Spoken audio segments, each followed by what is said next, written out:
2 decades ago, Telkom was untouchable. It had a legally protected fixed line monopoly. It owned half of the country's largest mobile operator, and it was printing money. Yes, printing money. Fast forward to 2023, now things have changed. The company is now experiencing a sharp decline in its market share for fixed internet service and is struggling to get a grip in the cell phone market. This has compelled the company to lay off some of its workers in order to cut costs. Companies such as Rain and MTM have approached it with offers to buy it. With its market price plummeting from nearly 100 Rand to 30 Rand in a mere 6 months, investors have lost confidence in its potential for growth within the telecommunications market. To better understand how Telkom went from a monopoly to begging for help, we have to go back to where it all started in the 90s. If you like our videos, please consider subscribing. We make documentary-style videos on some of the interesting business, science, tech, and pop culture topics in Africa and the rest of the world. Around the late 90s, Telkom was untouchable. If you wanted to make a phone call, surf the internet, or enjoy data services, there was only one choice: Telkom. It had a monopoly protected by the law, and with the government as its biggest shareholder, it was likely that its reign wouldn't stop anytime soon. Telkom's strong market position allowed it to capitalize on shareholder value through its listing on the JSE in 2003. Operating as a monopoly, Telkom gained significant favor with investors, witnessing a rapid increase in share price from 28 Rand to 169 Rand per share in under 3 years. It owned 50% of Vodacom, and its monopoly status meant that it could keep Telecom's price sky high and people would still use their services.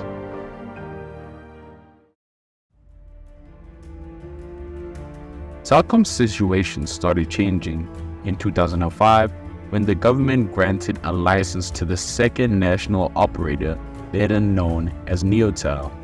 Neotel began offering its business services on November 15, 2007. However, an even bigger problem for Telkom's control was on the way.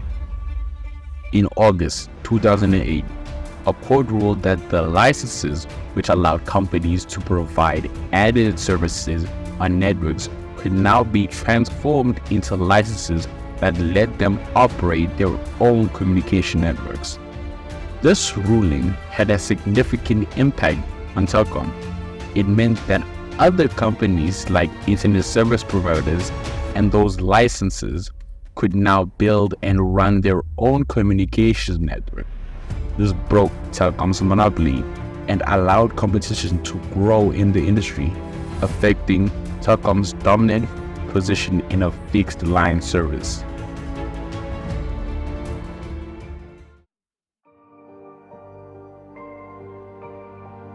Vodacom started in 1993 as a partnership between Telkom, Vodafone, and Venfin. It grew big with many customers and money. By 2005, Vodacom became the dominant mobile operator in South Africa with 12.8 million subscribers and a net profit of 3.9 billion in 2005. It was a cash cow for Telkom. Venfin wanted to sell its parts and Telkom could have bought it to have more control, but Telkom foolishly let this opportunity slip through its fingers, and Vodafone purchased Venfin's stake for 16 billion Rand to give it a 50% share of Vodacom. Later, Telkom sold more of its parts to Vodafone and gave some of its own shareholders. This was a big mistake. Now Vodacom is now the most powerful telecoms company in South Africa, and Telkom is struggling.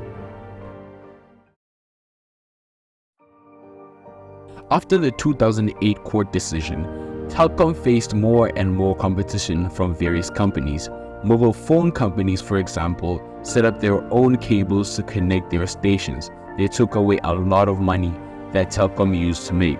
Smaller businesses also created their own wireless networks to rely less on Telkom and spend less money on the internet and phone calls. Another problem came in July 2009 when Telkom started giving services in South Africa. They offered a cheaper option compared to Telkom's undersea cable monopoly. Over time, Telkom's control was getting weaker, and the company had trouble adjusting to a quickly changing and very competitive market.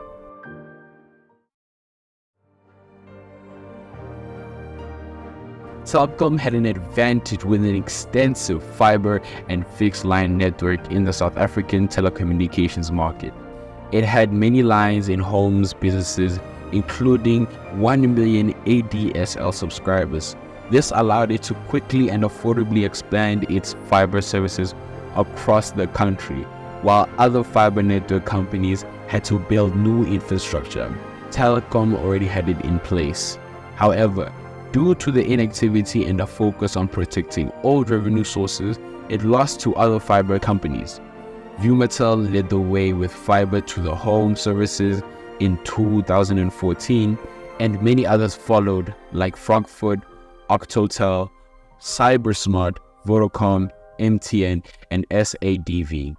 Initially, Telkom's open server was strong in the fiber market, but Vumatel overtook it in homes and subscribers. Other companies like Frankfurt and Vumatel are also growing quickly. In contrast, Telkom reduced its spending on the fiber by 36.3% in 2019. It also invested less in fiber to home and focusing more on fiber to the base station for mobile plans.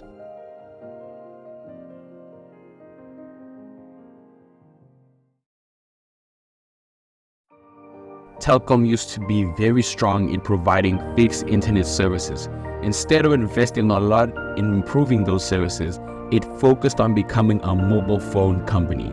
But now, Telkom is leaving its main business, which it was really good at, to try to do well in a crowded mobile phone market that's mostly controlled by Vodacom and MTN. Telkom is finding this hard. It still thinks like it's the only company, like in the old days when rules protected it from competition. The company is quick to forget that it helped to create the regulations which benefit Vodacom and MTN, and that it made tens of billions from Vodacom's dominance. It also made a lot of money when Vodacom did well. And Telkom doesn't remember that it got a really big benefit from the rules in the past in South African telecoms.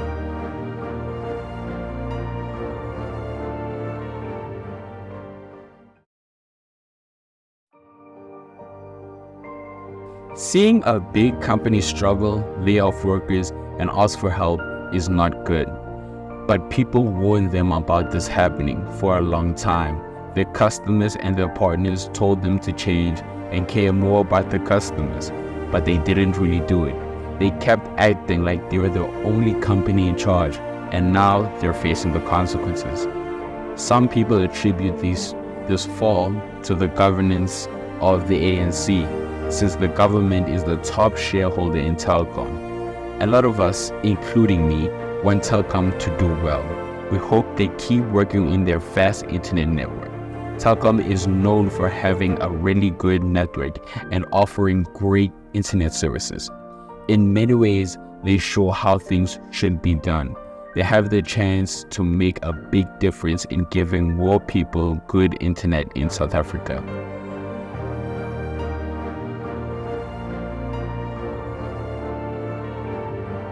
If you made it this far into the video, I'd like to say thank you.